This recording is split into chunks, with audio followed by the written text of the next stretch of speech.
Good afternoon. Welcome. This is our webinar regarding distance learning at McAllen ISD, coping with stress and anxiety at home. So Dr. Gonzalez, we appreciate you showing up. So at this point in time, let us move on. And of course, anything that you come up with right now, we really appreciate it. And we appreciate you being here. Thank you. Yes, sir. Adrian, thank you so much for going above and beyond the call of duty to set up this webinar for our community. I do want to thank the entire staff right now for how hard they've been working. McAllen ISD is a district of champions, and we really pride ourselves in doing exceptional work. And a big part of that is a focus on mental health. So today's webinar in this new virtual environment was about getting experts in the field to come together so that we can give our community techniques and ways to deal with stress and anxiety and things that we all deal with when it comes to change. So I'm excited to hear from our experts today. I do want to once again thank Adrian Garza and also Dr. De Hoyos for putting this together.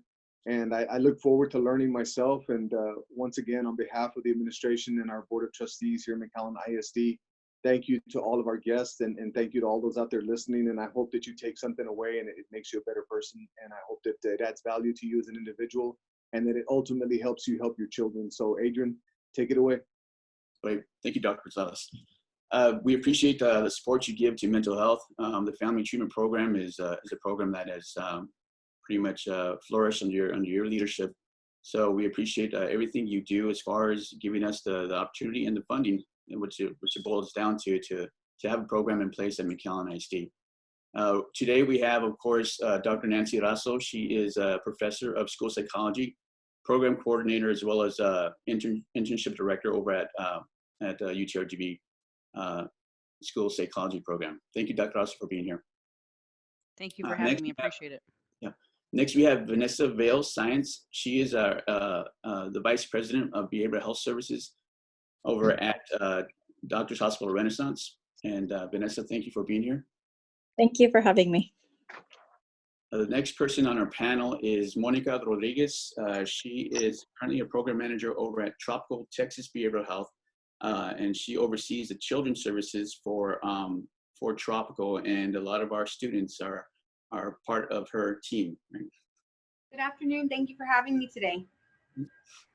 And of course, we also have Dr. Cristina Guilantan, and yesterday said that she is a prominent member of our mental health community, strong supporter and an advocate.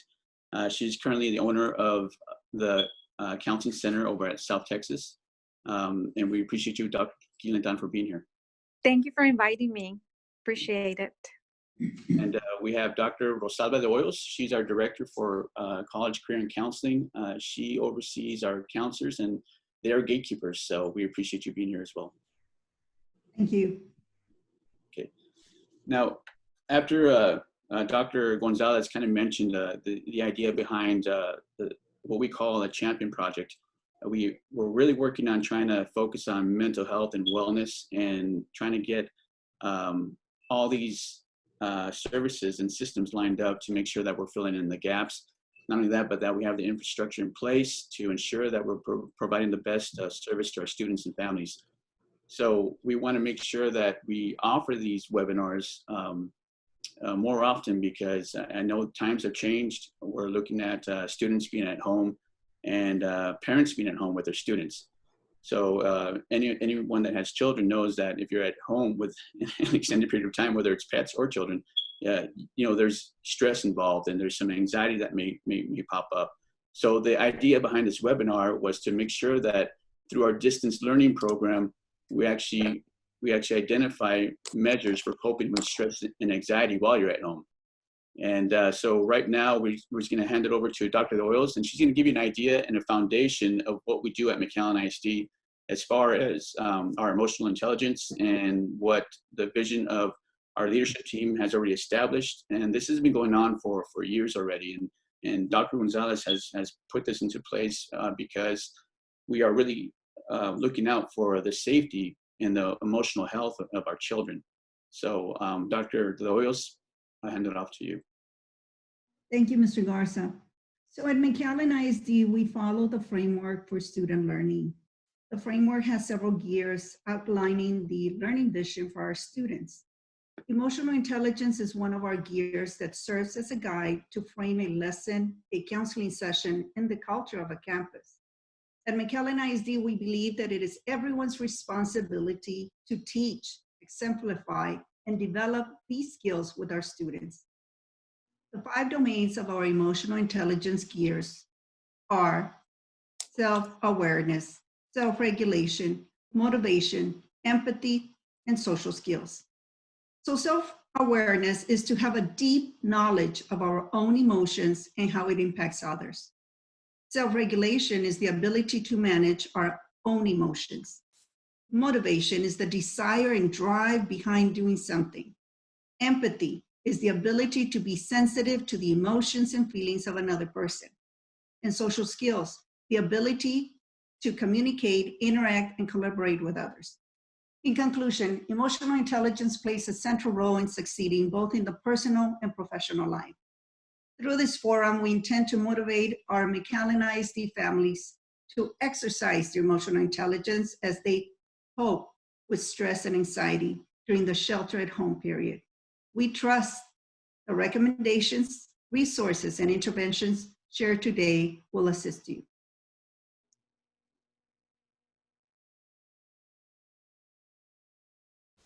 And going back to that, Dr. Rose, we actually have an acronym for self-awareness, self-regulation, motivation, empathy, and social skills, and it's SSMS. And the idea behind the foundation of all this is, like I said, is to help the students and look out for the families that are going through their current situation. And as a McAllen ISD employee, we're well aware of all the measures families have to take to ensure the safety of their students. So we want to make sure that we keep them foremost in our mind and try to provide information as much as we can so that we can assist, even from our homes. One question that came in, and I'm going to field this to Dr. Russell. One question that came in, Dr. Russell, is what are some methods that a parent can implement to help decrease stress and anxiety for their children during distance learning? So one of the things that I want to start off with in talking about with regards to helping to decrease stress and anxiety with children is, first and foremost, as parents, and I'm including myself because I am one, is to not put so much pressure on ourselves to be teachers, right? We are teachers in essence, but with all of the work that is coming down from the district for our children to complete, I do think it's really important to remember that our role as a parent is to facilitate the learning, to try to keep students engaged at home, whether it's through packets that are getting sent out to the houses or picked up, or whether it's online learning, distance learning, whatever the assignments have been. Our role as a parent is to try to facilitate that. Our role is not to be the teacher, in essence, to put the expectation on ourselves to teach the lesson or anything like that. Remember that teachers are still available for our students, and so reach out to those teachers if your child gets stuck on an assignment or isn't sure what to do. The idea behind the distance learning for not only McAllen ISD but for all districts is to continue the enrichment process for our students to continue learning.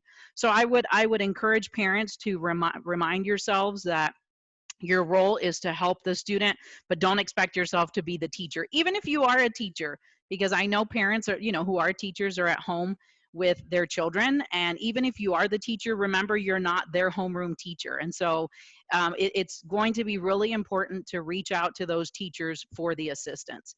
The other thing that I want to remind you is that there is such a thing as information overload.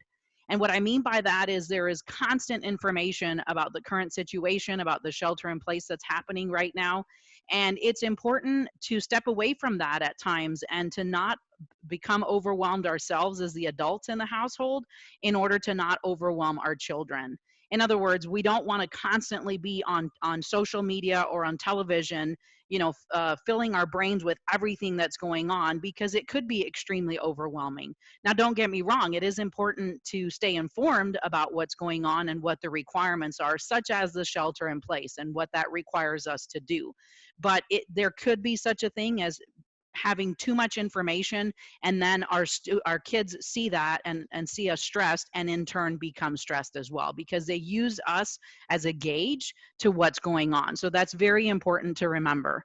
And then the next thing that I want to leave you with is try to develop some sort of schedule that you can try to stick to. Now, don't be so harsh on yourself if you're not able to stick to that schedule, but develop a schedule for learning, learning time, for having fun and bonding and doing activities that maybe you never had time for, or you haven't had time for in the past as well. So that can be really important for exercise, different, taking advantage of the time that you have, that we are at home, to learn about your children, to have conversations with them, to build that communication that perhaps, you may not have had in the past, or if you did, enrich that opportunity.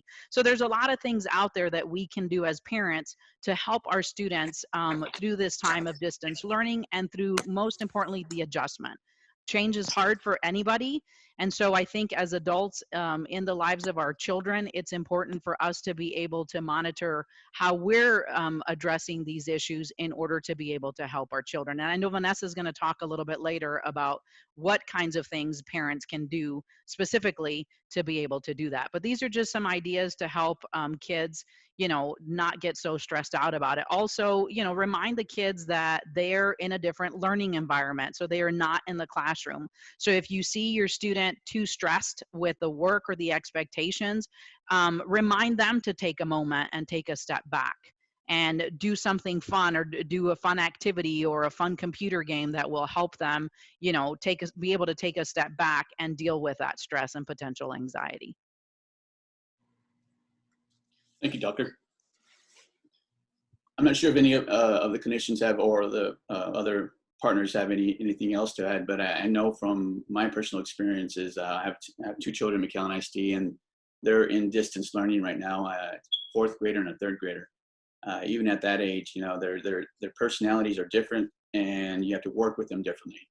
And so as parents, just keep that in mind as well, that some children will just be going at it and maybe take on more stress than they should, whereas another child may not be taking on that stress like the other child is. So. Just to add to that, Mr. Garza, the other reminder is that just as we're learning as adults to handle this distance learning, because it's new for everybody, as you know, we're in an unprecedented time, like none of us expected this. The students are also learning how to handle all of this, and we can't put the expectation that they automatically know how to deal with even the technology piece.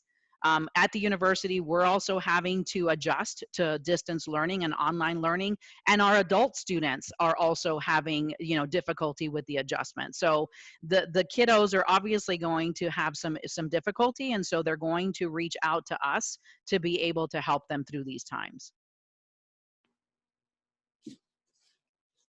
Thank you. We also received another question, and the question was in regards to our emotional intelligence and the plan that we have for parents. And Dr. Quilandan is here. And Dr. Quilandan, how can parents continue to develop emotional intelligence in their children during this period of being at home? That's a very good question. That's a very good question. And right now, what the parents can do is two things.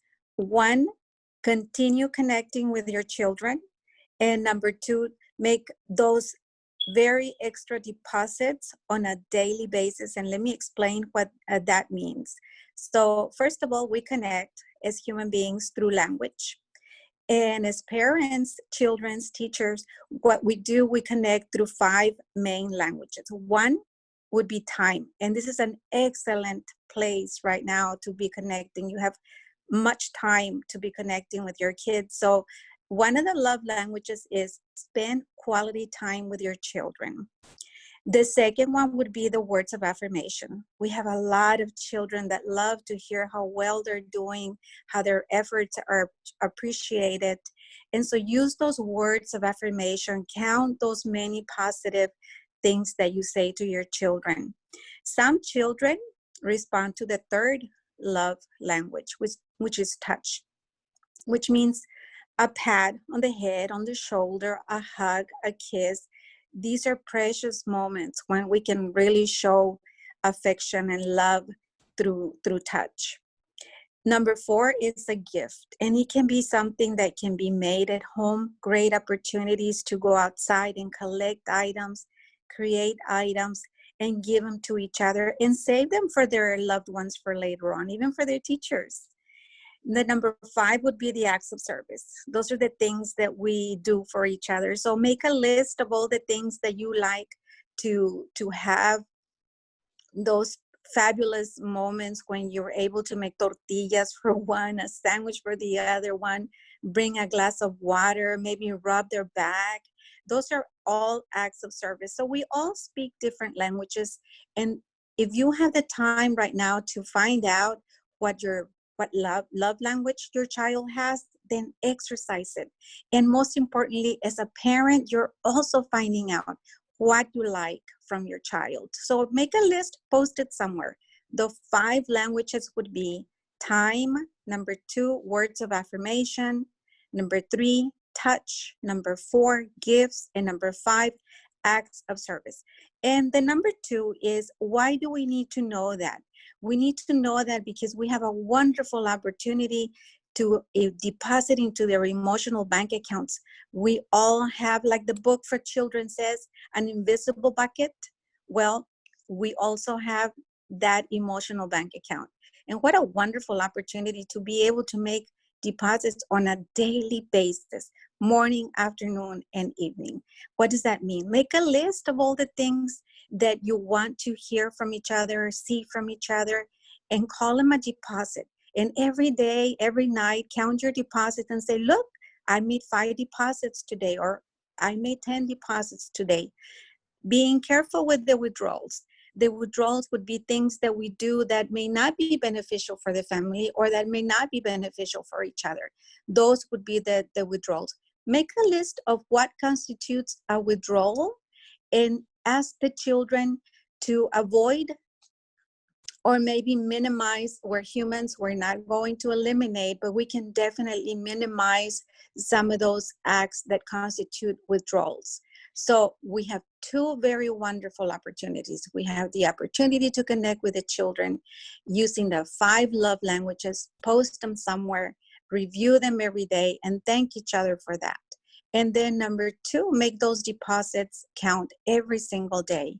And then being very careful to make very few withdrawals, identify what those withdrawals are, and secure each other that you will make the best for those times.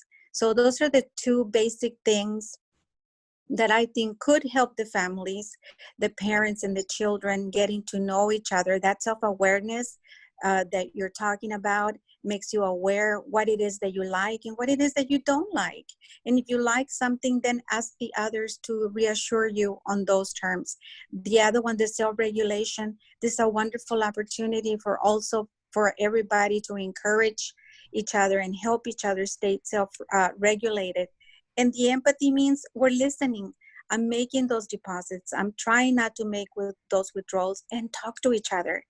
The most basic language is that verbal language that we have and that we continue to create. So use the languages that we have, from the ones that we have nonverbal to the verbal ones, making count every single day.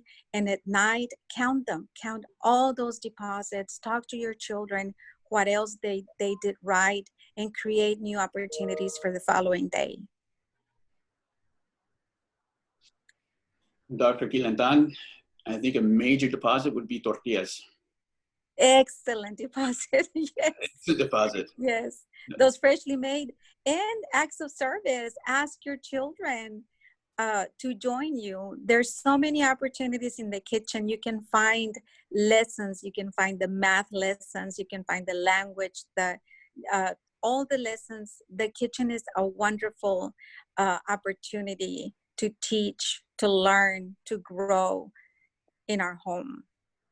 And Doc, many times children, they want to stay in the rooms, or as they get older and maybe middle school, high school level, they want to stay in the rooms. They don't want to go and participate or go into the kitchen with their parents or a single parent. Right. So those are things that, you know, you'd recommend for them to try and, you know, get them out of those situations where they're isolated. Yes, get them out there to participate and tell them, you know, we're making deposits. We're making deposits every day. And where are your deposits? Make them accountable for those deposits for the other family members. We all have that invisible bucket.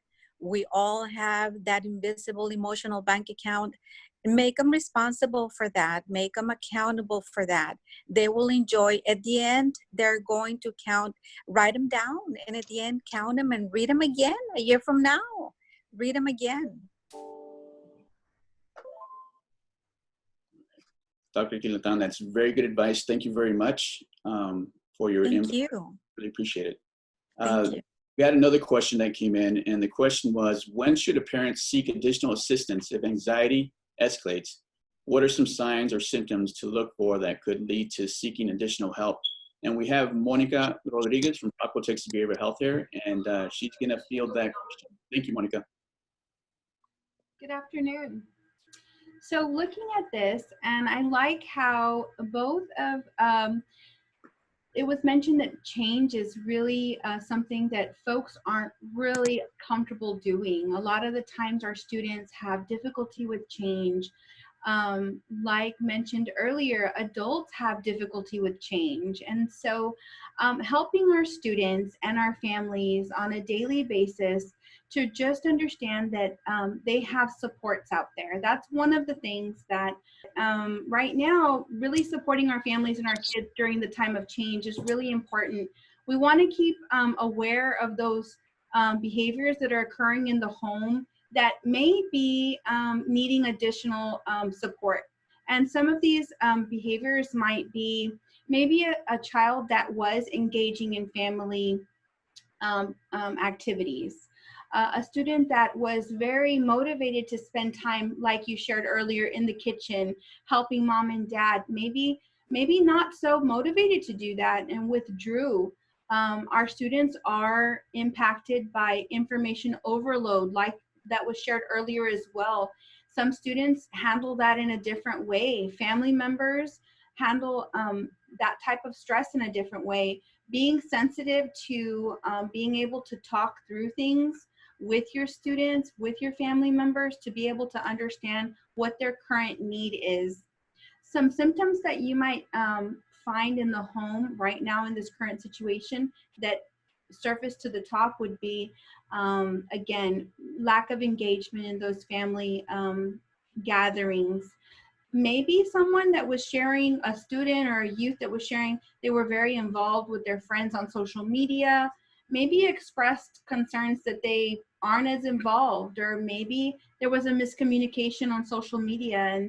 And it's important for parents to understand that they need to walk those things through with their kiddos, because there can be misconceptions. As we know, social media runs so quickly.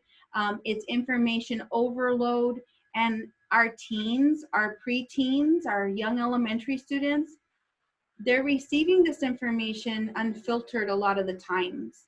And so I just want to encourage parents to take an opportunity to be able to have a platform to share those interactions and questions that your students, your youth might have about something that they've heard or seen or communicated on social media. Something else that continues to come up, we need to make sure that we're supporting each other to the utmost. And our families, if they need that additional support, then if a phone call is going to do it, then we're going to do it. If it's a telehealth service, then we're going to do it. We're here to support our community. And I know everyone's in the same boat. So just want to encourage families that there are folks out here to support them. Additional assistance might also include going and meeting with your physician or your counselor and kind of talking through that, those types of symptoms, whether it be, I'm not having a good night's sleep because I'm so anxious. So you want to make sure that you're open and honest with your counselors and your treatment team so that they understand where they can best meet your need. Again, I just want to communicate to parents that there are supports out there. If you do need to seek additional services, there's various community services like Doctors Hospital Renaissance, South Texas Behavioral Health, Tropical Texas Behavioral Health, and these agencies do have those interventions to assist families in supporting meeting those needs in this great time, right? Because we know that everyone is meeting change with hopefully not too much resistance, but right now everyone needs to be flexible, be able to modify and adjust and shift. And so that's going to help us really be successful in treatment in overall and in general.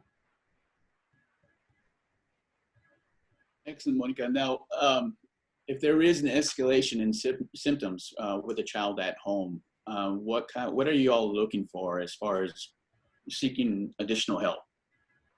So if there is, and I call them big behaviors, but if you see that your child is in danger to themselves or in danger to others, you can contact again our crisis line.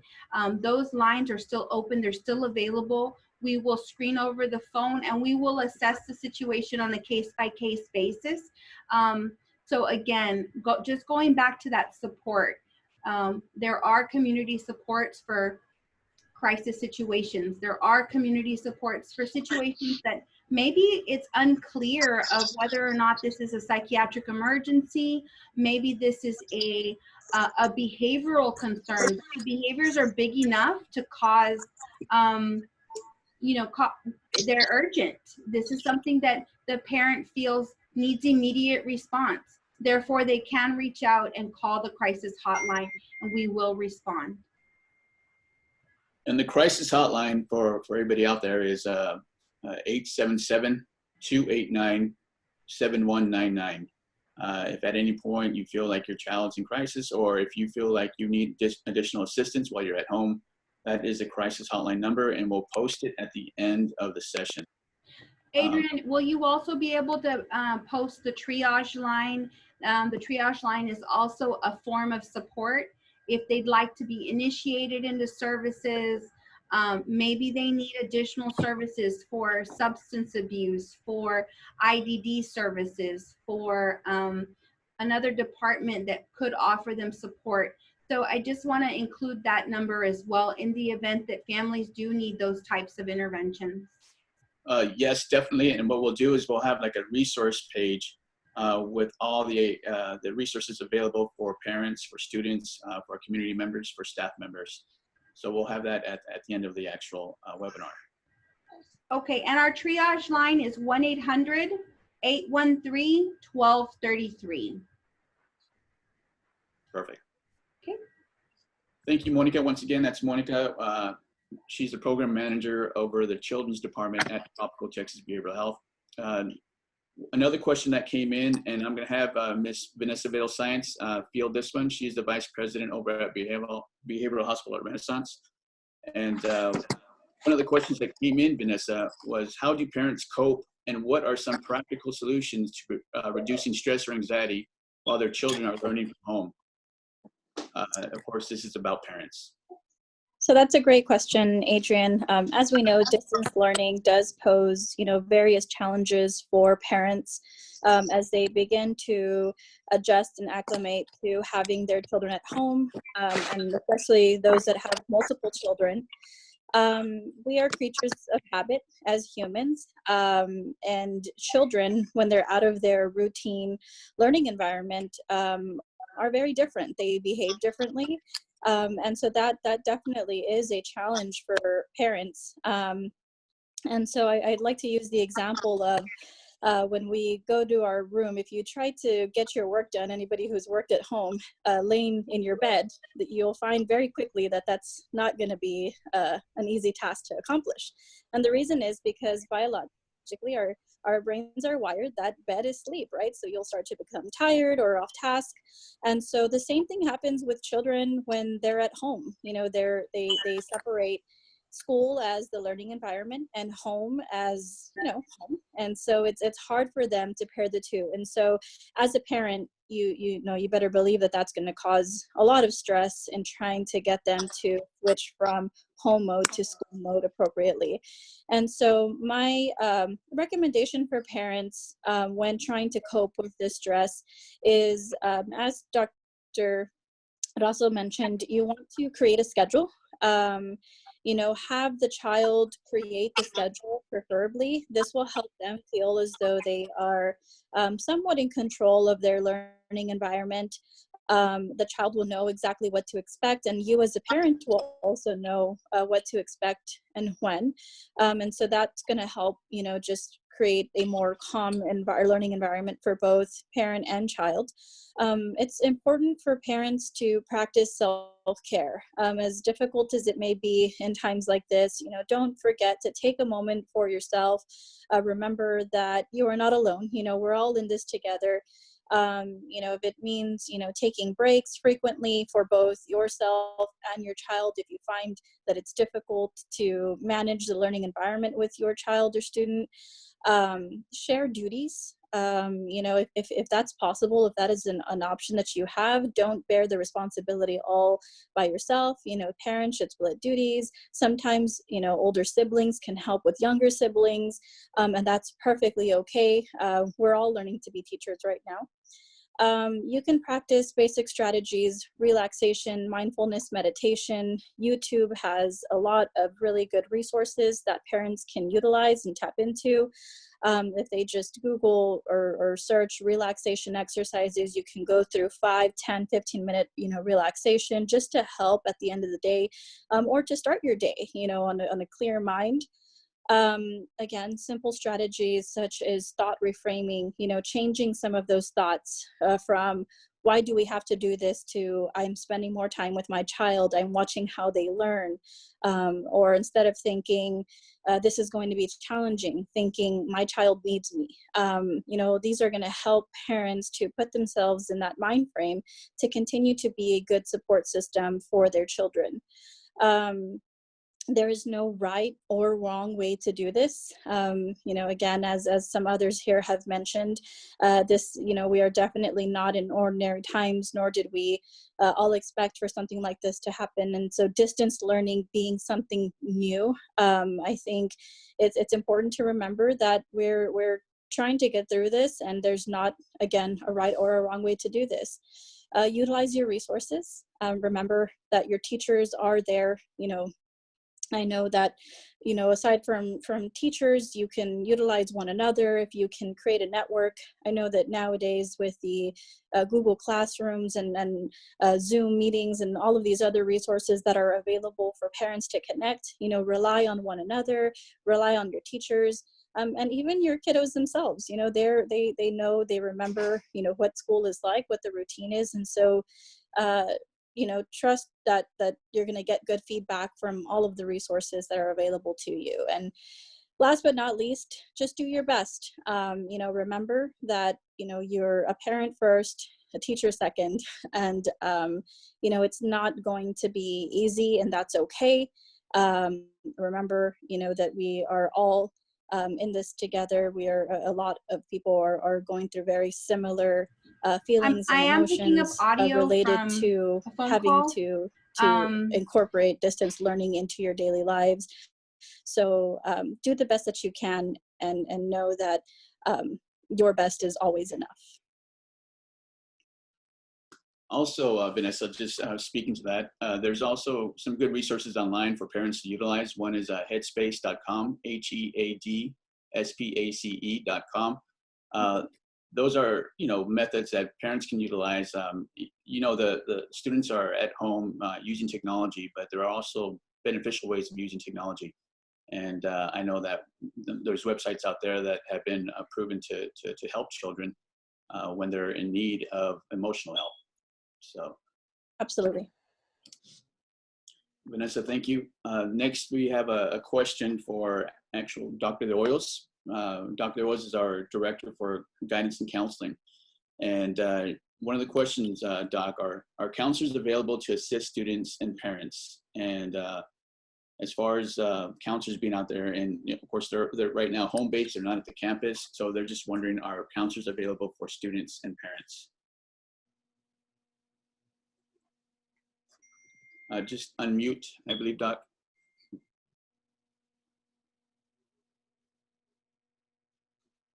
Okay. Thank you.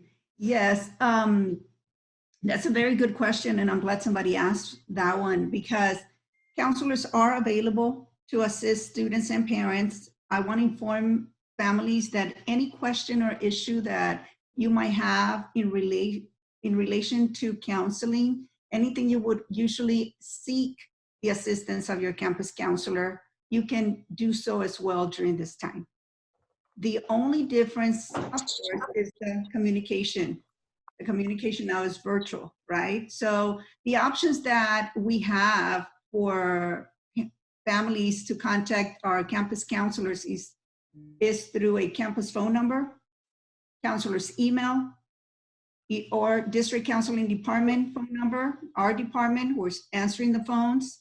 That number, will post it, and I will say it right now. It's 956-618-6098. And that's for K through 12. Any parents, any concerns, any questions that they might have, you can call the campus phone number, email the counselor, or call us at the district level. For secondary campuses, we have, in addition to the options mentioned, parents and students can request counseling by submitting a counseling self-referral.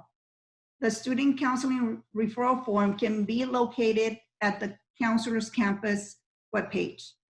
So I know we are putting a sample there that I requested.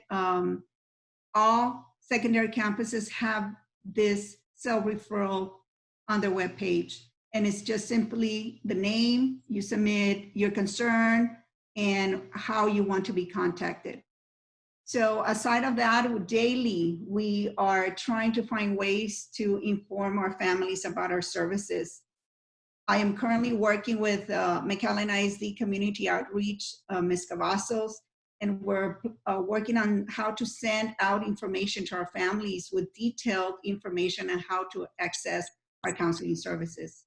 So I just want to remind parents that we're here and we're continuing our counseling services as we would if we were at the campus. Thank you, Doc. And of course, while we're working our way through distance learning and coping with stress and anxiety, the counselors at the campus were always the gatekeeper, or are the gatekeepers for our children.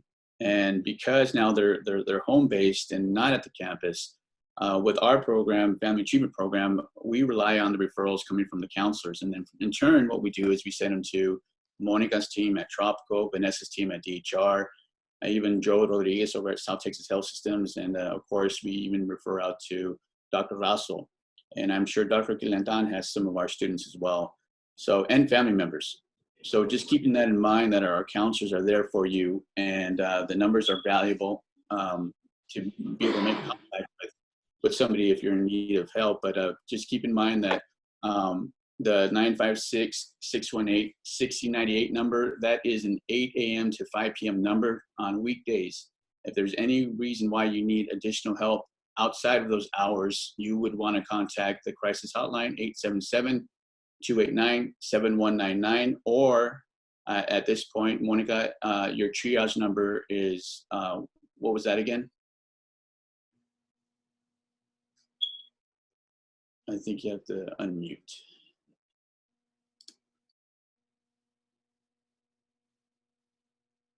Okay, Monica, I think you're muted. Yeah, the triage. Can you hear me? Yeah, I can hear you now. Okay, the triage line. So anybody who needs initiation into services would need to contact the triage line. They can call for services such as substance abuse support. They can call for services such as IDD, mental health, adult services, youth services, and the triage line is 1-800-813-1233. We have about a minute left, and I appreciate all our partners coming out and assisting us to better understand, of course, the psychological and the psychiatric area of distance learning. So Dr. Russell, thank you very much. Vanessa, Science, thank you for being available. Monica Rodriguez, thank you so much. Thank you for having us. For being here. Dr. Quilantan, I know you guys are busy. Thank you for sharing. Thank you. Appreciate you so much. Thank you. I appreciate you. There's also going to be, I believe, a place where questions can be asked once everything goes out. So if there's more questions, I'm going to, of course, contact you again because parents may have questions and staff members may have questions. So I hope you can be available to help me answer those because you guys are obviously the experts in the field. Of course. Thank you. Thank you very much. Thank you for doing this. Before we break, I did want to thank Dr. De Hoyos and Adrian for putting this on. Also to our expert panel, thank you all so much for giving of your time. I was sitting here as an educator and as a father, taking so much information in. It was so beneficial. I know that our parents across the community are going to benefit from you all's advice. So from the bottom of my heart, thank you so much. On behalf of the entire McAllen ISD family and our Board of Trustees, we want to thank our expert panel. And also, we want to encourage our parents to take note of these techniques and apply them because at the end of the day, we want to do our very best as a district. And we know that we can do that by working as a team. So once again, thank you all very, very much and have a blessed day. Likewise. Thank you. You have a great afternoon.